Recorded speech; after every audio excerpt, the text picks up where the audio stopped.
மக்களே இன்றைக்கி நம்ம எங்கே வந்திருக்கோம்னு கேட்டிங்கன்னா ஒரு 2 நாள் ட்ரிப்பு அசாமுக்கு வந்திருந்தோம். அந்த ட்ரிப்போட ஒரு மகிமை என்னென்னா நம்ம ஒரு கெஸ்ட் ஹவுஸில் தங்கியிருந்தோம் ஒரு ஹோட்டலில். அந்த ஹோட்டலோட டாப் வியூ காட்டுற மாதிரிங்க. அந்த அசாமில் நம்ம எங்கே இருந்தோம் கேட்டிங்கன்னா லாங்டிங் அந்த பகுதியில் இருந்தோம். ஃபுல்லாகவே மலை பகுதி தான். அதை நீங்களே பாருங்கள், காட்டுறேன்.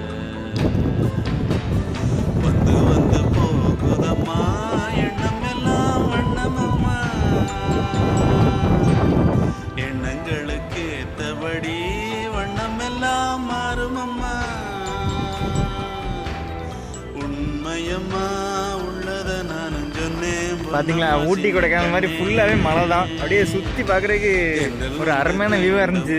நான் அவ்வளவு எதிர்பார்க்கல. இப்போ நம்ம எத்தனை மாடியில் இருக்கோம்னா 3வது மாடி 4வது மாடியில் நிற்கிறோம் கரெக்டாக. அவ்வளோ பெரிய உயரத்தில் இருந்து அப்புறம் பள்ளம், ஃபுல்லாகவே பள்ளத்தில் வீடு கட்டியிருக்காங்க. அது வந்து இதே மாதிரி ஒரு அருமையான வீட்டில் பார்க்கலாம். இதே மாதிரி அசாமுக்கு வந்திருக்கவங்க ஒரு கமெண்ட்டில் ஒரு கருத்து தெரிவிச்சுப்பாங்க. வீட்டில் பார்க்கலாம்.